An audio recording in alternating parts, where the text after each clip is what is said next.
Bonjour, je m'appelle Delphine Vitry et je suis cofondatrice de MAD.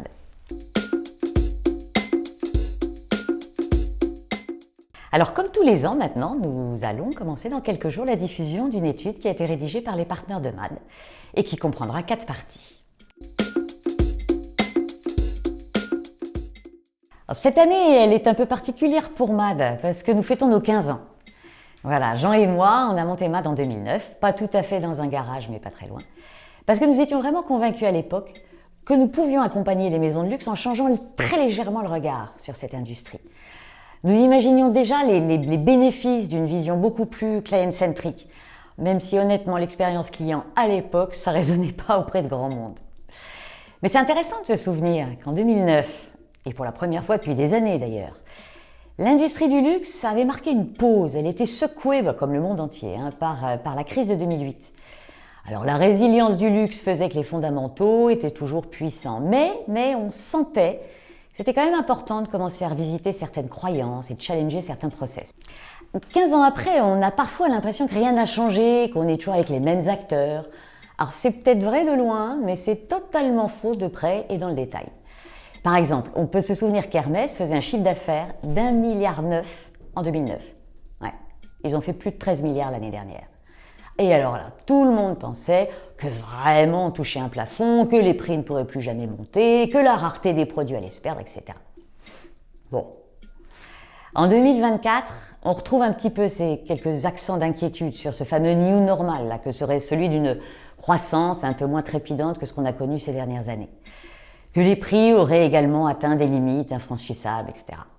Bon, en tout cas, ce qui est certain, et puis surtout très intéressant, c'est de se plonger dans quelques grands sujets qui interpellent nos clients aujourd'hui. Alors bien sûr, il y a le court terme, et la nécessité de soutenir une croissance rentable. Et c'est parfois un tout petit peu moins évident qu'avant. Mais il y a d'autres enjeux, plus long terme, et c'est là-dessus qu'on a décidé de mettre l'accent.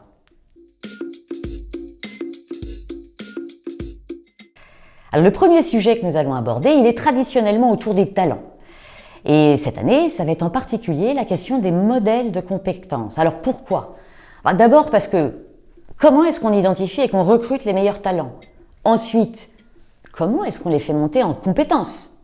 Et enfin, comment on les retient, évidemment, et comment on les fait évoluer. Notre deuxième sujet, il étudiera les conséquences à prévoir indéniablement pour le luxe suite à l'émergence de l'intelligence artificielle. Alors, c'est sur toutes les lèvres, l'intelligence artificielle, et en plus pour de bonnes raisons. Mais concrètement, qu'est-ce que ça veut dire ? Qu'est-ce que ça va changer dans l'organisation interne des maisons ? Et puis par quel bout on prend ce sujet qui est par essence transversal. Notre troisième partie, elle concernera la RSE.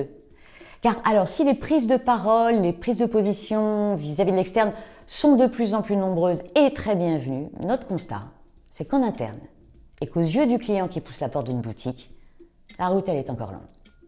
Et puis enfin, dans la dernière partie, nous analysons traditionnellement l'élargissement des territoires du luxe. Alors l'année dernière, nous avions étudié les ponts qui sont de plus en plus nombreux entre le luxe produit et l'hospitalité. Cette année, l'étude sera dédiée au marché du wellness, du bien-être. De quels enjeux parle-t-on ? De quel business ? De quels acteurs ? De quelle route ? Alors, je vous donne rendez-vous pour la diffusion de la première partie de l'étude et j'espère que ça vous plaira. Merci.